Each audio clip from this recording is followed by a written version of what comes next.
Hello, Marvelites! You're watching Marvel's The Pull List, and I'm Ryan, aka Agent M. And I'm Tucker Marcus. And every week we read all the new Marvel comics that come out. We pick a bunch of them, and we tell you why we're so hyped about them, because we want you to read those comics.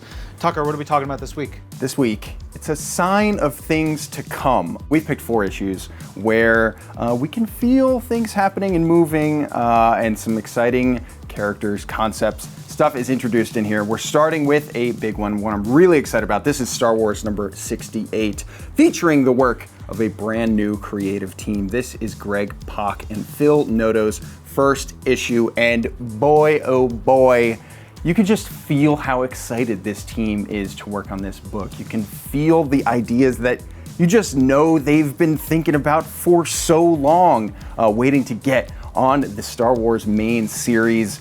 We've kind of moved out of the era post Star Wars A New Hope, and now we're entering an era pre-Empire Strikes Back, which is really exciting. There's so much to play with there, and to see the way that Greg writes these characters, to see the freshness somehow that he introduces to all of it, while also immediately making it so familiar and so fun, is just the best. And of course, walking, talking, penciling, coloring, legend, Phil Noto just knocks it out of the park. This new creative team, Phil and Greg, they've done so much Star Wars work.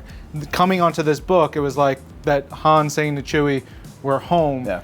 I would say Greg is Chewie, and Phil is Han. Anyway, we got to talk about Giantsized Ecstatics #1 out this week. Now, X-STATIX is really cool. I love the book. Launched in like 2001 as X-Force, evolved into X-STATIX. The character roster has been huge and varied, partially because they die very easily and often, and that's part of what the book is about. It's a bit of a satire on superheroes, on comics, on Marvel, and it is wonderful. Peter Milligan, Mike Allred, just doing phenomenal work. Here, they kind of create some legacy versions of other X-STATIX characters. Of course, they bring back Dupe. The book is so good, so fun, pops off the page. It is beautiful and fun and really, really weird.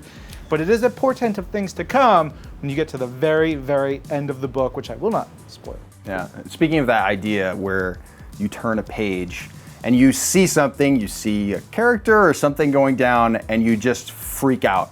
I'm thinking of Amazing Spider-Man number 25, because we get that like 5 different times in this issue. This is a 60-page spectacular with all the great wall crawler action you could ever ask for.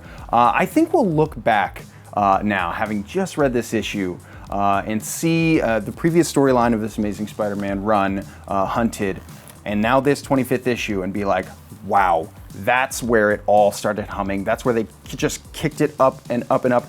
I am stunned with the work that Nick Spencer, Ryan Ottley, and company are doing on this series right now. There are some, like I mentioned, new things introduced, new things coming that I just could not be more pumped about. And of course, welcome Patrick Gleason. Yeah. Marvel, this is his first work. We're gonna see so much more from him. And we're gonna see so much more from so many things in War of the Realms Omega. This is the ending of War of the Realms. This is truly the last major beat of the story. It wraps up Daredevil's story as the God Without Fear. Him and Heimdall have an amazing wrapper that sort of is the bookend to this issue, but it is the kickoff for 3 major books coming out of War of the Realms. You've got Loki, Valkyrie, and Punisher Kill Crew all coming out of this issue by their respective creative teams. So this is the issue of I wonder what those books are gonna be like. This is gonna tell you what they're gonna be like, but this is very important for those series too. So you see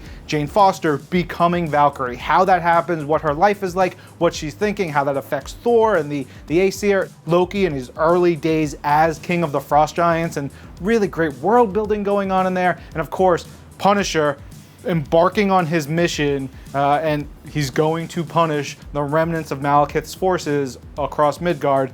I can't wait. Yeah. All these are so good, and there's so many more out this week. You're gonna have to listen to Marvel's The Pull List, the podcast version, to learn about all of them. I'm Ryan. And I'm Tucker. And this is Marvel, Your universe.